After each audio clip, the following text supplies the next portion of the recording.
Hey, welcome back to my channel, Duct Tape Mechanic. And in this video, I'm going to give you the top 3 reasons why your older style GE washing machine is not draining. So if you find this video to be helpful, make sure you subscribe to my channel for more DIY and tinkering videos. Alright, so here is the washer in question. It's an older style GE washing machine. But this video is going to be applicable to pretty much any older style GE or Hotpoint washer that has this sort of timer. Basically, it's a knob that you turn, and then wherever you want to go, you pull it, and then you push it in to stop it. So if it's got a timer like that, this video will be applicable to you. Now, if you are curious to see what this particular model number is, it is that right there. Anyways, basically what's happening is it's not draining out the water. So I'm going to provide the top 3 reasons why your machine is not draining out the water on this machine. All 3 are very easy fixes, so it's something you can do by yourself. But the very first thing we're going to have to do, and something I kind of gloss over in some of my other drain issue videos on the different models, is how do you get all this water out?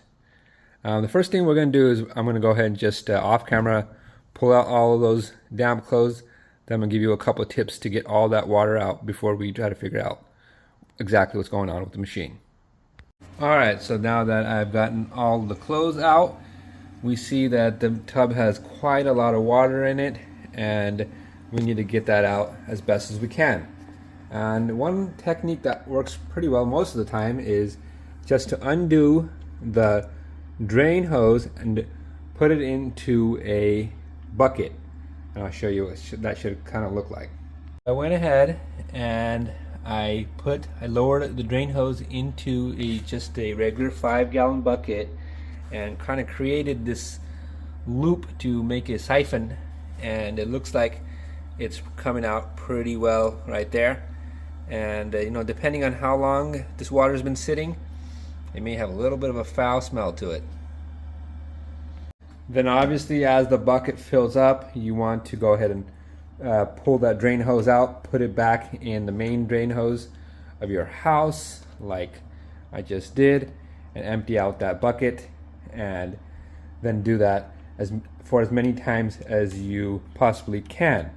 Right, so if for whatever reason the water doesn't come out when you lower the drain hose into the bucket, you're going to have to get most of the water out the old-fashioned way, which is pretty much getting some sort of container and just shoveling it out. Now, if your setup is in the garage, go ahead and get as much water out as possible. Stick a dolly underneath this thing and just tip it on its back in the driveway. That way all the water will just come out. You're not going to hurt anything. But if your setup is inside the house, you're going to have to try to get the most amount of water out possible. And then when we actually go and open this thing up, you're going to have to lay down towels. That's just the reality of it. Alright, so let's get to actually repairing the reason why your washing machine isn't draining the water. Number 1 reason why your GE washer isn't draining is because there's a kink or a clog somewhere in the system. Now, that could be in any of the hoses or pipes, including the main drain hose. But I'm going to focus on areas where it's most likely to be. And that is at the outlet of the tub and aka the inlet of the pump. That's where most of the clogs are often found. So to get to that, we'll be removing this panel right here. The nice thing about this machine is that we don't have to put it on its side. There's not a bunch of screws we need to remove. It's just one panel, and we're going to get access to everything. The panel is held in by a couple clips about, I want to say, 2.5 to 3 inches from the edge. So you just push in the clip from one edge, you pull out the panel from one side, and you do that same thing from this edge, and where you can just push in using any sort of putty knife or scraping tool, and then you just pull it out that way. So I got a putty knife right here. I'm just going to put it about 3 inches or so from the edge and just push in. And at the same time, I'm going to pull on the panel. It can be a little bit crusty depending on how long it's been since it's been actually opened. That clip can get rusted up. But anyways, I got this side kind of out. I'll do the same thing on the other side. There we go, and it should just come right out. Or you just have to pull up on it, I should say. Alright, so before we can undo this black hose, it's probably a good idea to get this outlet hose out of the way. And we can just undo that with a pair of pliers because it's just being held in with this clamp right here, or by this clamp right here, I should say.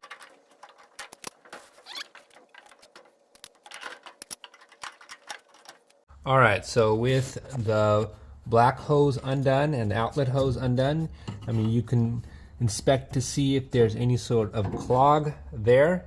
If you don't see it, I would recommend going one step further and taking off this clamp that holds that black hose onto the tub, and then inspecting that area as well.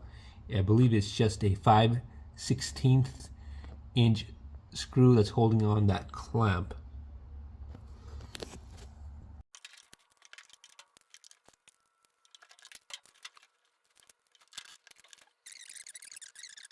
With this removed, it's easy to inspect this thing. It's nice and clean, no clogs there. And then you can also inspect the inlet of the tub, which is right here. You can kind of just stick your finger up there to see if there's any sort of clog. There's not. The reason I'm emphasizing this is because this is like the main area there's going to be a clog. So I've seen it a lot. Sometimes baby socks come down here and get stuck at that inlet. But if there's nothing there, then we're gonna go ahead and take the pump out and take a look at to see if there's a potential clog in there. To do that, we're just gonna undo the electrical connector right here, and undoing these two screws right there, so 1 and 2. They're held in by 10mm bolts. So once you got the pump out, you can flip it over and take a look at the inlet side of the pump and to see if there's any sort of clog or obstruction. You will be surprised how many times I've taken these apart and I'll find a baby sock or some small piece of clothing stuck in there, or sometimes even screws, nails from people's pockets, you name it. So if yours is clear, or if yours is some sort of obstruction, go ahead and just pull that out and put everything back together. That will resolve the issue. Okay, so let's say you go through and you can't find a clog or a kink in the line. The pump is also free of clogs. Then we're going to have to move on to reason number 2 why your GE washer isn't draining. That's because you have a bad pump. Now, how can we test for that? Alright, so there's one simple way to test to see if the pump is good on these GE washers. That is to get a multimeter right here, set it to your AC voltage, so that's V with that squiggly line right there, and then stick the probes of the multimeter into the connector of the pump. It doesn't matter which probe goes into which connector because this is AC voltage, so the color or the polarity does not matter. So as long as we got both of them in there forming a nice tight connection, what we're going to do is we're going to see that when we plug the washer back in and when we set it to drain and spin mode, if we get 120 volts AC. So currently we're getting 0 voltage. That makes sense because the washer is unplugged. So I'm going to go ahead and plug that washer in, then pull or put it to drain and spin and see if I get 120 volts AC. Got the machine plugged in. I'm just going to go ahead and set it to drain and spin and pull that and see if we're getting 120 volts AC, which we are, as we should be. So that tells us that the timer is sending the appropriate voltages to the pump. It's just that the pump itself has failed. Alright, so replacing the pump is really simple. what I'll do is I'll go ahead and make it so that the pump, the link to the pump pops up around now in the video. So you just have to click on the link and it'll get you to the correct pump. So this pump is pretty much the same for all of these GE Hotpoint older style washers. So you don't go around trying to figure out what model number to buy.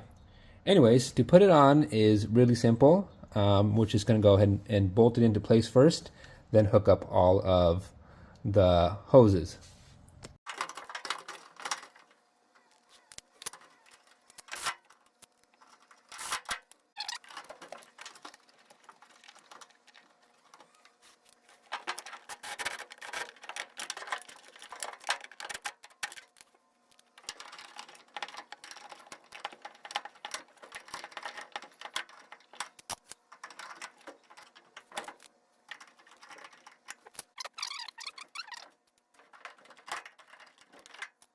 And plug in the connector into the pump.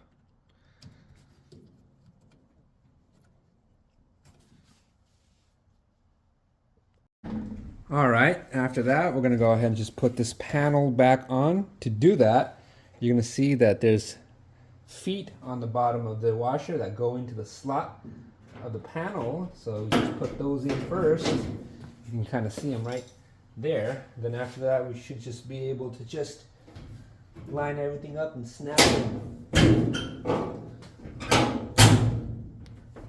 like so. So if you haven't found a kink or a clog in the plumbing system of the washer and your washer is not getting 120 volts to the drain pump, then you have come to the third reason why your GE washing machine is not draining. That's because it's a bad timer. So this is kind of probably the least common out of those three reasons, just because of how robust these timers are.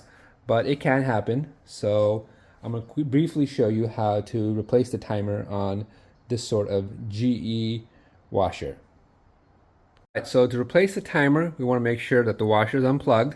And the first thing we'll have to do is remove this knob. To do that, we're going to go ahead and pull it out like so. And then there's a clip back there that we'll have to undo.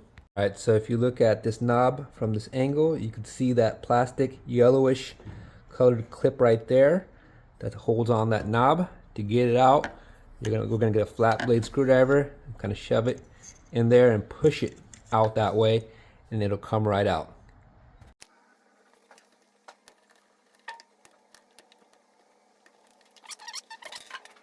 Alright, so that's what that little clip that holds on the knob looks like. Mine just went flying out, so be careful about that. After that, you'll have to come to the back of the machine and undo these 3 1/4-inch screws. So there's 1, 2, and the third one is on right there. Once we undo those, we should be able to get this console flipped up. 1/4-inch screws undone. You should be able to flip it up like that. Then we'll push it to the right a little bit and should be able to pop it out like so and flip it over just like that. All you need to do is push on the tab of this connector right here and then wiggle it out like so. This should be just 1 5/16 inch screw right there in that corner, holding it in. Go ahead and just push it up from this tab right here and just turn it in the clockwise direction and it should come right out. So here is the timer. So the hardest part is going to be finding a replacement part for this because these are no longer manufactured. So you could try the GE website to see if they still have some on hand. If not, I found that eBay is really good with timers and control boards for outdated washers and dryers. But depending on how old it is, you may have some luck on the GE website. And so that is pretty much how you take it out. To install it is pretty much everything is the same. but in the reverse order. So I'm just gonna breeze through it or fast forward through it real quickly.